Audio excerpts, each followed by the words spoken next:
Assalamualaikum warahmatullahi wabarakatuh. Senang berjumpa kembali dengan Anda. Pada kesempatan ini, kita akan bahas bersama tentang topik kewirausahaan, yaitu pada faktor-faktor yang mempengaruhi keberhasilan dan kegagalan dalam berwirausaha. Untuk itu, izinkan saya melakukan share screen sehingga kita akan bahas bersama. Jadi, faktor yang mempengaruhi kegagalan dan keberhasilan dalam berwirausaha menurut David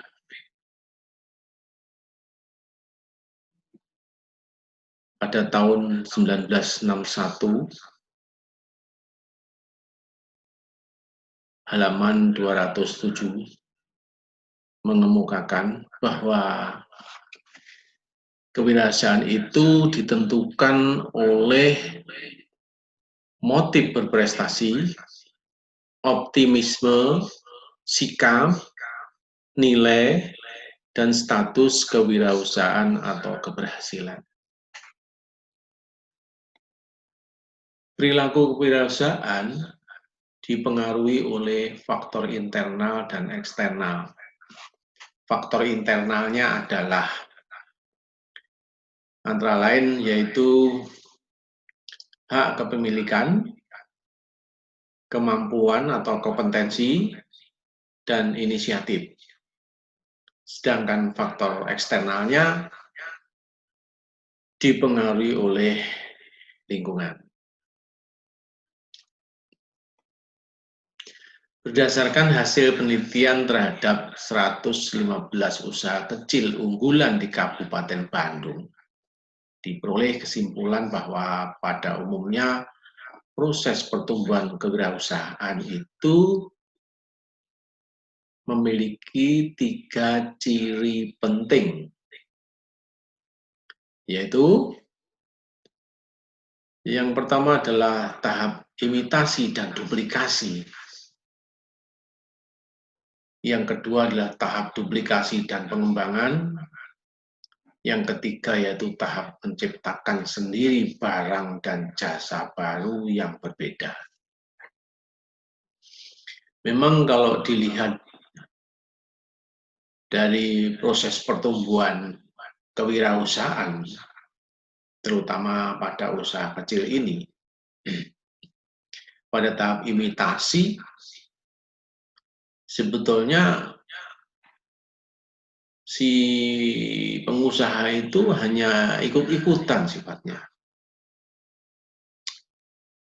Ada satu contoh, misalnya usaha es tebu. Pada awalnya yang jualan es tebu itu hanya 1-2. Tapi begitu diketahui bahwa usaha es tebu itu sangat laris manis dengan laba yang cukup lumayan, maka di periode berikutnya tidak begitu terlalu lama, maka penjual es tebu itu tidak hanya 1-2, tapi seolah-olah itu sudah menjamur. Biasanya ini di jalan-jalan yang dekat dengan lingkungan sekolah. Yang tadinya hanya 1-2 dan akhirnya semua meniru dan jualan di setiap sekolah es tebu itu. Masih ada yang lain, yaitu contohnya adalah penjual jus buah. Pada awalnya sama, jadi hanya 1-2. Tapi karena ada proses meniru, maka hampir setiap sekolah ada yang jualan jus buah. Dan masih banyak contoh yang lain. yang awalnya meniru, misalnya usaha peternakan telur puyuh. Pada saat telur puyuh itu sudah sangat laku telurnya dan harganya tinggi, semua ikut-ikutan untuk memelihara puyuh sebagai hasil usahanya berupa telur. Dan akhirnya apa kenyataannya? Dari harga yang paling tinggi, karena banyak yang ikut-ikutan, akhirnya produk melimpah, pasar tidak mampu untuk membeli, gulung tikar akhirnya. Memang pada tahap awal ini, tahap meniru ini biasanya yang dilihat hanya keuntungannya saja. Sehingga begitu cepatnya mengalami duplikasi. Es tebu hanya 1-2, pada akhirnya duplikasi setiap sekolahan ada penjual es tebu. Termasuk jus buah juga akhirnya pada setiap sekolah, di trotoar-trotoar, banyak yang jualan jus buah. Nanti pada saatnya juga akan berkembang seperti usaha keperawatan. Pada awalnya juga jarang yang membuka usaha di bidang pelayanan keperawatan, misalnya dengan komplementer yang hari ini masih jarang dilakukan. Nanti kalau sudah ada dan ternyata itu laku keras, maka akan mengalami duplikasi yang begitu cepat. Pada tahap duplikasi, ini biasanya ada satu pengusaha yang ingin mengembangkan usahanya dengan menduplikasi. Misalnya, yang tadi saya ceritakan adalah pengusaha jus buah atau penjual es degan. Pada saat awal dia hanya mempunyai satu tempat saja untuk usaha. Tapi karena dirasa itu bisa laris, maka satu pengusaha ini menduplikasi usahanya di tempat lain.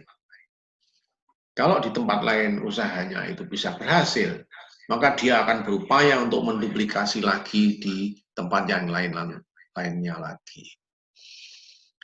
Ini ada sebuah cerita, teman saya itu seorang dokter, tapi tidak praktek sebagai profesi dokter. Malah prakteknya itu usaha es tebu. Dari satu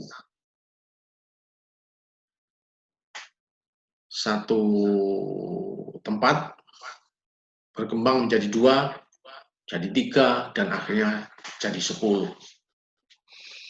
Berapa penghasilannya? Sangat menjanjikan sekali dan tidak terbayang kalau usaha es tebu ternyata hasilnya banyak. Satu pengusaha ini yang sudah menduplikasikan usahanya dari satu tempat ke tempat-tempat yang sama dengan usaha yang sama ini semua punya rombong yang banyak akhirnya. Dan akhirnya berkembang. Apa yang dikembangkan? Bisa saja es tebu itu setelah sudah semuanya banyak, dia akan mengembangkan dalam bentuk es tebu dengan rasa kopi, misalnya. Es tebu rasa coklat, es tebu rasa es krim, misalnya. Es tebu rasa stroberi. Itu merupakan pengembangannya yang sebetulnya itu hanya es tebu. Pada tahap yang ketiga yaitu tahap menciptakan sendiri barang dan jasa baru yang berbeda. Si pengusaha pada awalnya mengimitasi, menduplikasi, mengembangkan. Setelah betul-betul produknya itu dikembangkan, maka dia menetapkan bahwa apa yang dijual, apa yang diusahakan itu merupakan miliknya, produknya, dan akhirnya bisa dipatenkan. Ya, bisa dipatenkan. Sehingga bisa dikatakan sebagai misalnya produk es tebu ala Mbah Bilang. Nah, produk ayam goreng Bu Mami. Produk ayam bakar Bu Mami. Tidak ada yang lainnya. Kentucky fried chicken. Kentucky fried chicken. Ini sama, itu sudah merupakan produk yang diciptakan oleh si pengusaha itu. Bagaimana langkah menuju sukses pada suatu usaha itu? Langkah yang harus dilakukan untuk menjadi atau mencapai sukses dalam berwirausaha, ada beberapa hal yang mesti harus dilakukan. Yaitu yang pertama, memiliki tujuan dan visi usaha. Jadi si pengusaha harus punya tujuan dan visi usahanya apa. Misalnya produk es tebu, usaha es tebu ini visinya adalah segar, nyaman, beda, dan mampu berkompetisi di tingkat internasional, misalnya seperti McDonald, Kentucky Fried Chicken. Nah, ini usahanya bisa mendunia. Sampai-sampai di Amerika itu sudah merupakan sampah, di Indonesia masih barang baru. Nah, bisa saja es tebu juga akan mengalami hal serupa. Di negara barat sana tidak ada usaha es tebu. Makanya perlu kita canangkan, kita tetapkan visinya itu yang sevisioner mungkin. Kedepannya itu bagaimana es tebu bisa memberikan kepuasan pada pelanggan dan mampu berkompetisi di tingkat internasional, misalnya begitu. Dengan tujuan yang jelas, artinya usaha ini akan dikembangkan ke arah mana?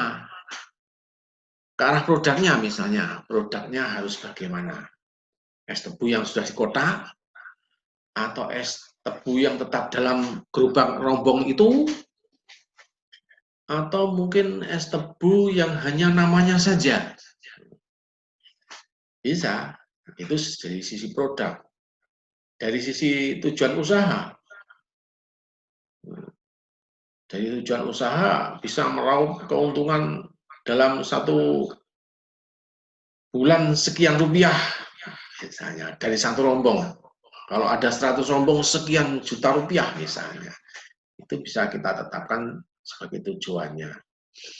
Atau tujuannya bisa memberdayakan masyarakat kecil untuk ikut berpartisipasi menjadi tenaga kerjanya. Nah, itu juga bisa menjadi tujuan daripada wirausaha itu. Kemudian langkah yang kedua yaitu berani mengambil risiko waktu dan uang. Jadi kalau kita mau sukses dalam berwirausaha, maka kita mesti harus mengorbankan yang namanya waktu dan juga uang. Jadi tidak omong kosong. Benar-benar waktu itu dihabiskan untuk usaha. Termasuk modal, punya modal. Kalau misalnya es tebu tadi itu satu rombong berapa? Gilingannya tebu itu harganya berapa? 1 juta. 3 juta. Untuk rombongnya sendiri berapa? Rombongnya bisa sampai 3 juta. Jadi totalnya sekitar 6 juta. kita anggap saja 10 juta modalnya untuk 1 bulan. Karena wirausaha tidak mesti harus dikerjakan sendiri. Seorang wirausahawan bisa aja yang ngontrol, yang nunggu rombong es tebu itu sudah bisa orang lain. Jadi tidak kita lakukan sendiri. Jadi berani mengambil risiko waktu dan uang. Ya. Yang ketiga, yaitu merencanakan, mengorganisasikan, dan menjalankan daripada usaha itu. Jadi seorang wirausaha supaya bisa sukses, maka dia mesti harus melakukan perencanaan yang matang. Ada perhitungannya, ada analisisnya.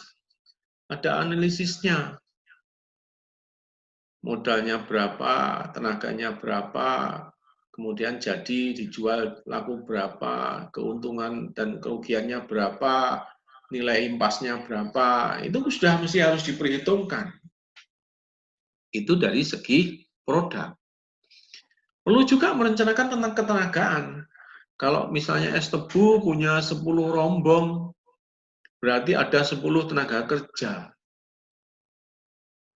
Satu tenaga kerja sehari diberikan upah berapa, kita mesti harus menetapkan. Laku atau tidak laku es tebu itu, maka si karyawan mesti harus dapat upah. Kalau hari ini minimal 50.000. Kalau kurang dari itu, maka si karyawan mesti akan lari, tidak betah. Ya, 50.000 itu untuk target berapa? Target sehari. Misalnya sehari 50.000, kalau penjualan laris, laku keras, misalnya di atas 50 gelas, baru dapat tambahan atau premi atau insentif. Kalau 50 gelas, ya hanya 50.000 itu gajinya. Kalau penjualannya di atas 50 gelas, maka setiap gelasnya akan dihitung berapa rupiah. Kalau bisa sampai 100 gelas, berarti yang 50 berikutnya dihitung satu gelasnya akan diberi berapa. Itu tentang perencanaan. Termasuk perencanaan terkait dengan peralatannya. Usaha es tebu karena membutuhkan alat giling tebu, ini diperhitungkan. Dan juga butuh rombong, harus diperhitungkan. Dalam setiap hari harus direncanakan saving untuk sarana berapa rupiah. Ini mesti harus direncanakan. Sehingga pada saat rombong dan gilingan itu rusak, maka si pengusaha itu tidak cari hutangan, tapi jelas-jelas sudah ada dana yang disisihkan pada saat penjualan itu disisihkan untuk sarana. Termasuk juga selain perencanaan dan pengorganisasian. Baik itu pengorganisasian karyawan, baik itu pengorganisasian tata cara atau prosedur kerja, baik itu pengorganisasian terkait dengan logistik. Ini mesti harus ada. Ya. Dan juga termasuk kegiatan operasional atau menjalankan usaha itu. Kemudian yang keempat, bekerja keras. Seorang wirausaha biar sukses, kalau yang diinginkan untuk sukses, maka mesti harus bekerja keras. Peras tenaga dan peras otak. Sehingga usahanya bisa bagus dan bisa memberikan pelayanan yang terbaik pada pelanggan. Peras tenaga juga peras otak. Termasuk harus punya strategi. Ya, harus punya strategi. Supaya bekerja keras ini juga diimbangi dengan bekerja cerdas. Kalau hanya keras saja bisa konyol kita, mati loyo nanti malah. Tapi kalau kerja cerdas, kita sudah punya beberapa strategi. Yang kelima, yaitu membangun hubungan dengan pelanggan, karyawan, pemasok, dan lain-lain. Jadi seorang pengusaha es tebu ini mesti harus bisa membangun hubungan dengan siapa. Kalau misalnya itu rombong itu ditempatkan di dekat sekolahan, maka juga harus terjalin hubungan akrab dengan pelanggan. Pelanggan yang akan mendapatkan pelayanan ini harus bisa merasa puas dengan pelayanan kita, termasuk produk yang dibeli. Selain produk yang dibeli, yang namanya human relation ini mesti harus terjalin baik. Juga membangun hubungan dengan karyawan. Karyawan itu tidak hanya butuh gaji, tetapi juga butuh dihargai. Gajinya banyak, tetapi kalau tidak dihargai, selalu disalahkan, selalu dibentak-bentak, tidak pernah mendapatkan pujian, yang terjadi apa? Karyawan ini malah menjadi musuh. Kita malah akan dirusak usaha kita. Kalau perlu dibajak. Nah, itu dengan karyawan. Dan juga membangun hubungan dengan pemasok. Pemasok tebu ini mesti harus dicari. Kalau sudah ketemu, dipelihara. Artinya pemasok tebu ini kita mesti harus tahu, tebu itu dari mana? Apakah langsung dari petani tebu? Apakah dari tengkulak tebu? Kita mesti harus hati-hati. Karena apa? Barang yang dipasok ini bisa saja barang yang hasil curian. Karena tebu ini sangat peka. Biasanya yang tanam tebu ini pabrik. Bukan perorangan. Karena perorangan untuk apa? Tetapi kalau pabrik jelas akan masuk ke pabrik produk tebunya. Nah, ini mesti harus kita ketahui sebetulnya tebu itu dari mana. Bahan baku yang akan kita jual sebagai es tebu ini dari mana. Nah, itu harus jelas. Dengan pemasok kita mesti menjalin hubungan kerja yang baik. Itu yang kelima. Kemudian yang keenam, bertanggung jawab atas kesuksesan atau kegagalan. Di dalam berusaha, kalau sedang kita mengalami kesuksesan, itu biasanya tidak terasa. Karena manis, senang, gembira. Tetapi, kalau pada saat mengalami kegagalan, maka itu sangat pahit dan terasa sakit. Karena apa? Sudah usahanya tidak laku, modalnya habis, karyawannya teriak-teriak. Maka seorang pengusaha mesti harus bertanggung jawab. Harus bertanggung jawab. Artinya apa? Salah satunya karyawan harus tetap mendapat gaji sesuai dengan kesepakatan atau perjanjian. Kalau memang perusahaan punya hutang, mesti harus diupayakan, walaupun itu janji. Janji kapan mesti harus dilunasi, atau janji kapan harus dicicil, misalnya itu. Kemudian untuk membuka peluang baru, mesti harus berani mengambil risiko supaya tidak gagal. Ya. Jadi sementara sampai di situ. Mungkin nanti kalau ada pertanyaan silahkan chat di WA Group.